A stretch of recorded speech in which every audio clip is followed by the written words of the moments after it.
Halo, selamat datang di Soliloquy Podcast. Ini sebenarnya di uploadnya di Spotify, tapi gue juga upload di YouTube, jadi terserah lah. Tapi yang jelas hari ini gue mau ngebahas mengenai perjalanan karir atau pekerjaan-pekerjaan yang pernah gue emban. Bagaimana pekerjaan satu bisa shifting ke pekerjaan lainnya yang masih ada hubungannya atau tidak sama sekali. Halo, kenalin, gue Bintang, umur gue 28 tahun, sekarang mempunyai pekerjaan, jabatannya mungkin bisa dibilang social media spesialis sama e-commerce spesialis. Secara sederhana, sebenarnya ngurusin e-commerce sama ngurusin sosial media. Jadi, gue mau cerita mengenai bagaimana sebuah pekerjaan bisa berpindah dari satu ke yang lainnya. Oke. Gue nggak tahu kalau yang lain, tapi kalau untuk cerita gue di awal ketika waktu itu lulus SMK 2014an, gue sempat menganggur dan nggak tahu mau kerja apa, dan sempat cerita di video sebelumnya kalau gue berkesempatan buat belajar public speaking di salah satu stasiun radio, yang dimana training tersebut membuat gue punya kesempatan buat kerja di radio tersebut sebagai awalnya adalah staf produksi di radio, meliputi pekerjaan-pekerjaan audio produksi. Jadi ini nih pekerjaan awal yang dimana kenapa gue bisa ngonten, yaitu mengolah atau memproduksi sebuah iklan untuk promosi di radio. Kalau misalkan kamu pernah dengerin iklan-iklan di radio, nah orang-orang di belakangnya yang ngedit-ngedit itu adalah aku ketika waktu itu.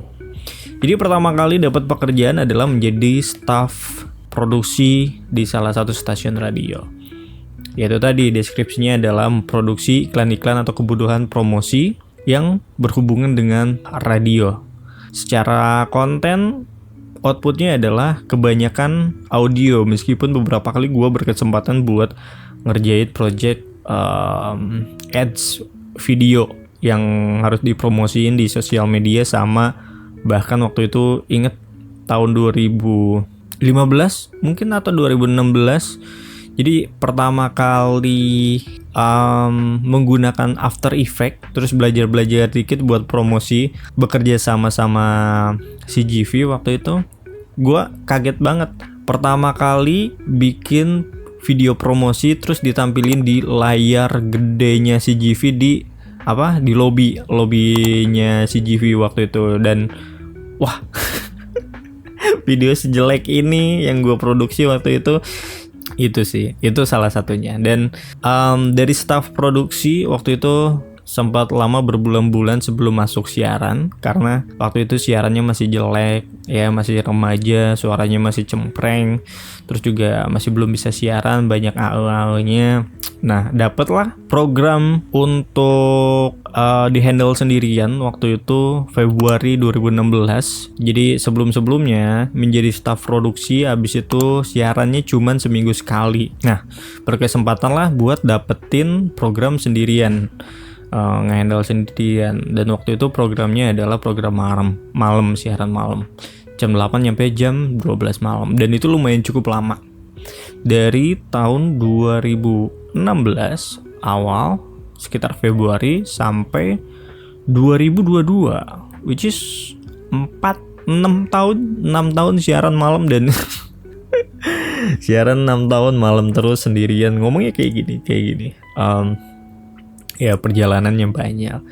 Dan sebenarnya 6 tahun itu nggak cuman kerjanya siaran aja. Jadi waktu itu ketika jadi staf produksi di 2021, gua berkesempatan ditawarin untuk jadi video editor video sama videografi. Berangkatnya dari mana?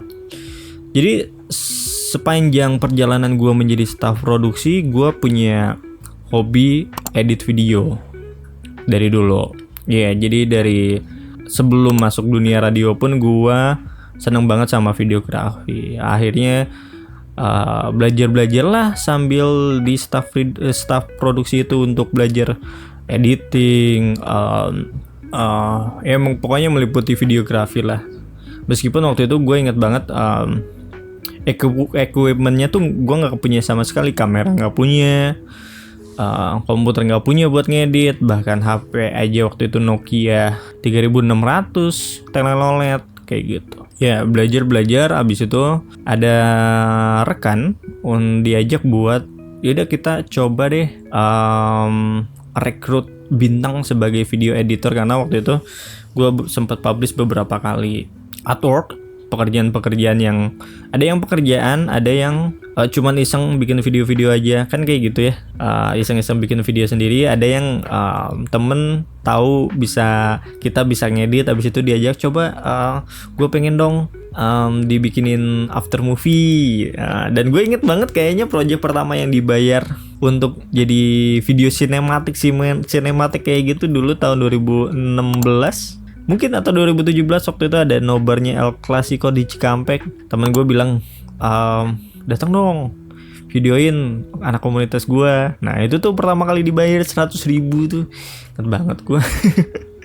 100.000 untuk video 1 menit. Apalagi waktu itu ya begitulah. Nah itu mengenai videografi tahun 2021 gua diajak buat jadi videographer sama editor video. Pindahlah tuh kerjaan, tapi gak ngelepasin siarannya. Jadi staff produksinya dilepas, tapi siaran yang gak dilepas. Kerjanya jadi videographer sama editor di tempat lain, tapi malamnya masih siaran. Itu tahun 2021. Dan itu awal masuk kuliah. Jadi siaran, videografi sama editor. Abis itu kuliah. Waktu itu 2021 menjadi tahun yang paling sibuk ngejalanin 3 itu. Kuliah, siaran, sama videografi sama editor, begitu. Menjadi tahun-tahun yang paling sibuk, tapi improvementnya banyak, bikin belajar banyak mengenai editor. Bahkan gue lihat sih archive-nya itu di YouTube yang pernah gue kerja itu setahun tuh ada kali 100 video YouTube, Instagram segala macam, dan seproduktif itu. Waktu itu seproduktif itu. Nah, kepake lah kan jadi videografi dari staff produksi audio aja, pindah ke videografi di tahun 2021. Dan selingan dikit, jadi mungkin salah satu faktor gua waktu itu diajak buat jadi videografer sama editor adalah pertama resourcesnya waktu itu gak terlalu banyak.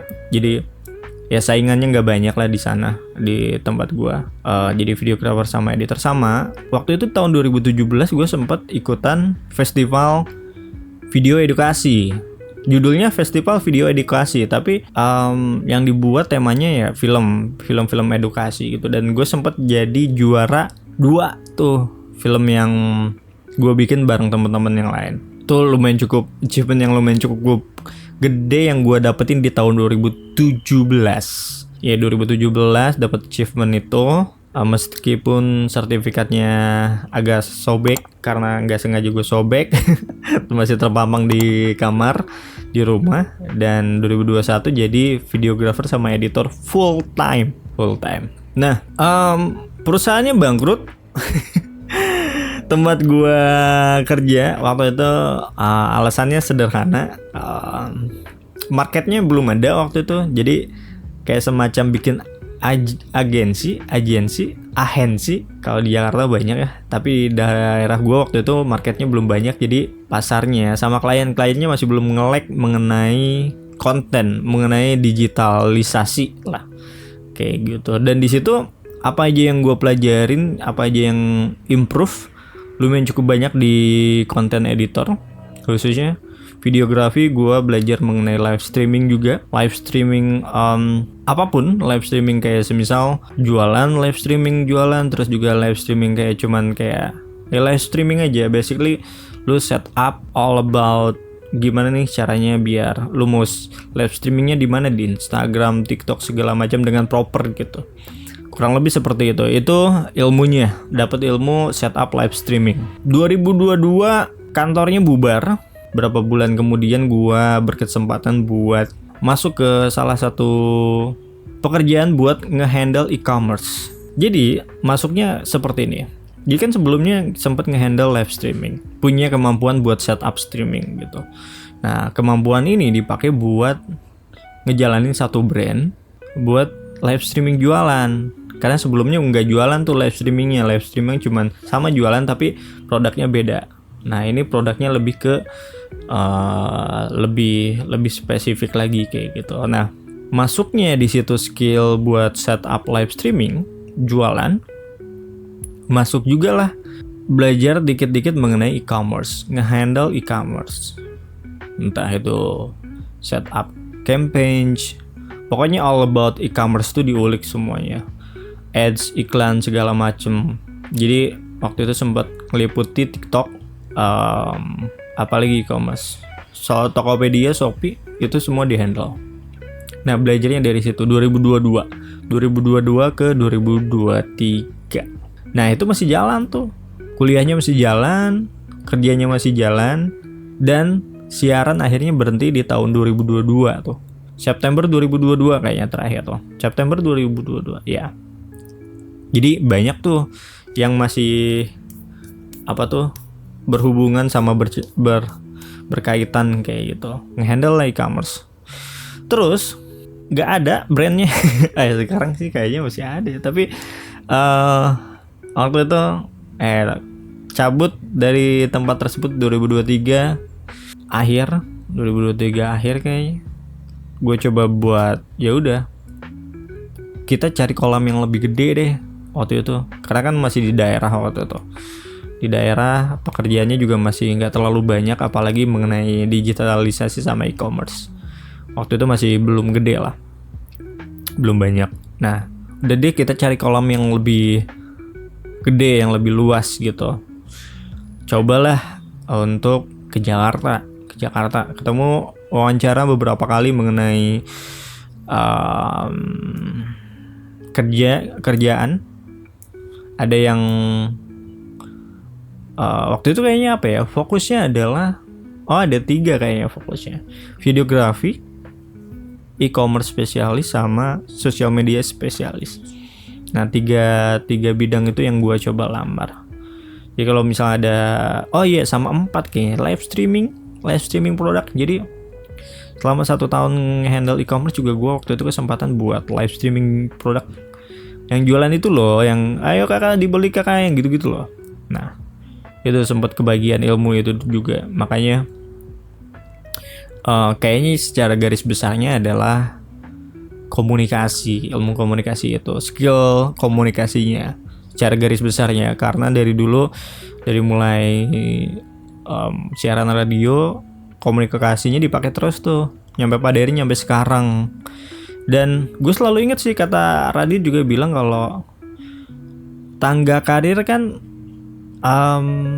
tangga kan naik sebenarnya, kalau tangga tuh naik ke atas. Tapi kalau kata dia, coba aja tangganya kita kesampingkan tuh, jadi si tangganya nggak ke atas karirnya, tapi ke samping tuh basicnya tetap satu. Kalau kata Radit, penulisan atau menulis. Kalau gue sih mungkin hampir samanya ya udah, garis besarnya adalah ilmu komunikasinya bisa dipakai kemana-mana gitu. Meskipun pada akhirnya yang diandelin juga skill lebihnya, kayak misal nge-handle e-commerce, videografi segala macam. Tapi kebanyakan dari hal-hal tersebut kayaknya secara garis besar ya komunikasi sama menulisnya, craftingnya. Itu tadi konten mungkin ya, secara garis besar konten. Dan gue sih selalu percaya bahwa mungkin nanti pekerjaan gue nggak akan ini lagi, dan akan sangat-sangat jauh dari apa yang gue jalanin sekarang. Tapi yang jelas gue percaya bahwa yang penting kitanya siap buat dihadapin apapun. Apalagi kalau misalkan udah ada opportunity-nya, ya tinggal ambil. Jadi secara ilmunya udah ada. Nah tiap kali ada kesempatan ya tinggal ambil. Itu kayaknya yang dari dulu coba gue terapin ke diri gue sendiri. Sederhana. Waktu itu gue ingat banget sampai sekarang bahwa waktu kecil gue gak terlalu punya banyak mainan. Gue punya temen namanya Budi. Dia punya komputer 6 SD apa 5 SD, dia udah punya komputer. Gue main ke dia tiap hari cuman buat bisa mainin komputernya dia. refresh, klik kanan refresh, klik kanan refresh, klik kanan refresh. Windows XP waktu itu. Dari situ gue mengerti komputer. Jadi SD udah bisa mengerti komputer gitu. Bikin dokumen, dasar-dasar kayak gitu. Makanya SMP tuh mulai tuh belajar Microsoft Word kan, Excel segala macam. Oh, gue udah ngerti duluan dikit-dikit kayak gitu. Dan itu menyenangkan. Termasuk punya barang apapun kali. Itu kenapa waktu itu gue ikutan lomba bikin film pendek tapi gak punya kamera, gak punya komputer buat ngedit. Semuanya minjem. Tapi beruntungnya waktu itu kami dapet. Terus termasuk punya kendaraan, mobil misalkan, gak punya mobilnya, at least tahu cara nyetirnya. Harus kayak gitu. Itu mindset yang gue terapin dari dulu. Jadi skillnya udah ada duluan meskipun equipment atau barangnya masih belum punya. Dan podcastnya udah lumayan cukup lama. Panjang juga. Mudah-mudahan sih itu sih yang bisa diambil ya. Kalau misalkan mau shifting, terus pertanyaannya gimana shiftingnya? Shiftingnya ya dikit-dikit aja. Dikit-dikit aja. Kalau misalkan ada opportunity, ambil. Ada salah-salah, bikin jadi pelajaran. Sesederhana itu sih. Yang penting jangan terlalu lama-lama banget lah. Ya, apalagi buat sekarang ningkatin kualitas mah gampang ya. Ningkatin skill mah gampang, cuman emang yang paling susah nyari pengalamannya. Pengalaman kan datang dari opportunity. Ya, dari tawaran-tawaran. Nah, gak apa-apa. Skillnya aja dulu. Pengalamannya cicil satu-satu. Terima kasih ya yang udah dengerin, yang udah nonton. Segitu dulu untuk hari ini. Gua Bintang. Sampai ketemu lagi di video berikutnya. Bye-bye.